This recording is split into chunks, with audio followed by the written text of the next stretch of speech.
Breaking చూస్తున్నాం. హైదరాబాద్ లో 12 ఏళ్ల బాలిక దారుణ హత్యకు గురైంది. కూకట్పల్లి సంగీత్ నగర్ లో ఈ ఘటన చోటు చేసుకుంది. సంగీత్ నగర్ లో కుమారుడు కుమార్తెతో కలిసి దంపతులు నివాసం ఉంటున్నారు. తండ్రి బైక్ మెకానిక్ కాగా తల్లి ల్యాబ్ టెక్నీషియన్ గా పనిచేస్తున్నారు. బాలిక కేంద్రీయ విద్యాలయంలో 6వ తరగతి చదువుతోంది. ఉదయం తల్లిదండ్రులు తమ కుమారుడిని స్కూల్ కు పంపి విధులకు వెళ్లారు. కుమార్తెకు స్కూల్ సెలవు కావడంతో ఇంట్లోనే ఒంటరిగా ఉంది.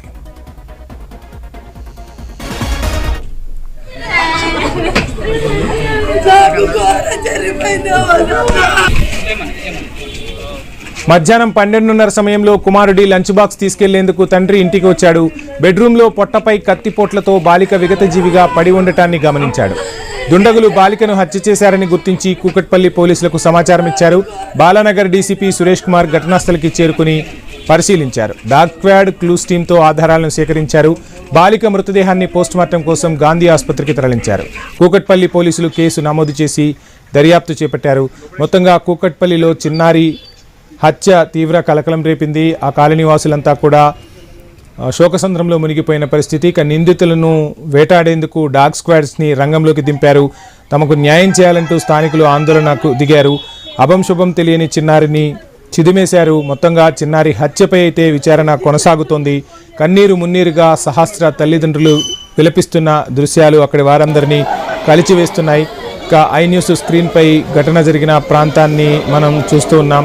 మొత్తంగా న్యాయం చేయాలంటూ స్థానికులైతే పెద్ద ఎత్తున ఆందోళనకు దిగారు. పోలీసులు అక్కడికి చేరుకొని ఘటన జరిగిన ప్రాంతాన్ని అయితే పరిశీలించారు. కూకట్పల్లిలో చిన్నారి హత్యపై విచారణ అయితే వేగవంతం చేశారు పోలీసులు.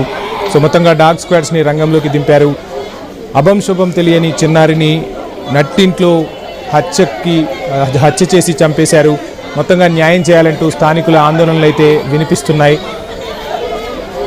కూకట్పల్లిలో చిన్నారి హత్యపై విచారణ అయితే కొనసాగుతోంది. ప్రస్తుతానికి బాడీని పోస్టుమార్టం నిమిత్తం గాంధీ ఆసుపత్రికి తరలించారు. కన్నీరు మున్నీరుగా సహస్ర తల్లిదండ్రులు విలపిస్తున్న దృశ్యాలు అక్కడి వారందరినీ కలిచివేస్తున్నాయి. నిందితులను వేటాడేందుకు డాగ్ స్క్వాడ్స్ను రంగంలోకి దింపారు పోలీసులు.